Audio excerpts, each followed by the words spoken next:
केंद्र सरकार ने देश में जाति गणना कराने का फैसला लिया है। बुधवार को प्रधानमंत्री नरेंद्र मोदी की अध्यक्षता में केंद्रीय मंत्रिमंडल के टॉप कुछ मंत्रियों के साथ बैठक हुई। इस बैठक में जाति गणना समेत अहम फैसले लिए गए। जाति गणना पर पालक मंत्री चंद्रशेखर बावनकुळे ने अपनी प्रतिक्रिया दी है। देशाकरता सुवर्ण दिवस आहे।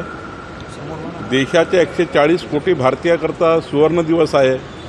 ऐतिहासिक दिवस आहे की आज केंद्र सरकार ने माननीय प्रधानमंत्री मोदीजींनी जातनिहाय जनगणनेचा निर्णय जो 7 दशकापासून मागणी होती, जे महामानव डॉक्टर बाबासाहेब आंबेडकरांचं संविधान SC ST आणि इतर एवढंच या ठिकाणी जनगणना त्या काळामध्ये व्हायची, पण संविधानाने या ठिकाणी SC ST आणि अदर्स म्हणजे संपूर्ण असंच त्या ठिकाणी जनगणना करण्याचा त्या काळामध्ये निर्णय होता। तो काळ चालत आला, पण आता मात्र ही जे अत्यंत महत्त्वाचा निर्णय केंद्र सरकारने घेतला की SC ST आणि बाकी इतर जाती ह्यासुद्धा त्या ठिकाणी जनगणनेमध्ये समाविष्ट होतील।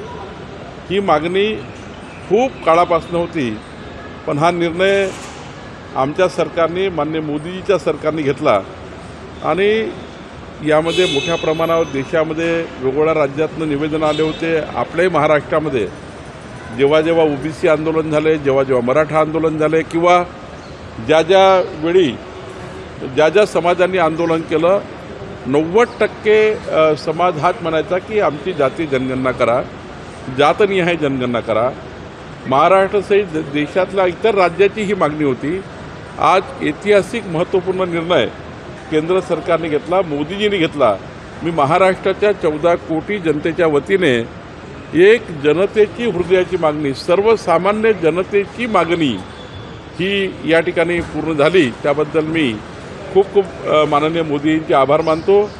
काँग्रेस पार्टीने कधीही जातीय जातगणना याबद्दलचा विचार केला नाही।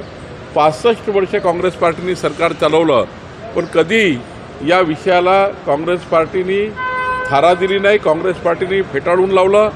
पण आज मोदीजींनी या निर्णय घेतला, त्याबद्दल मी त्यांचे आभार मानतो।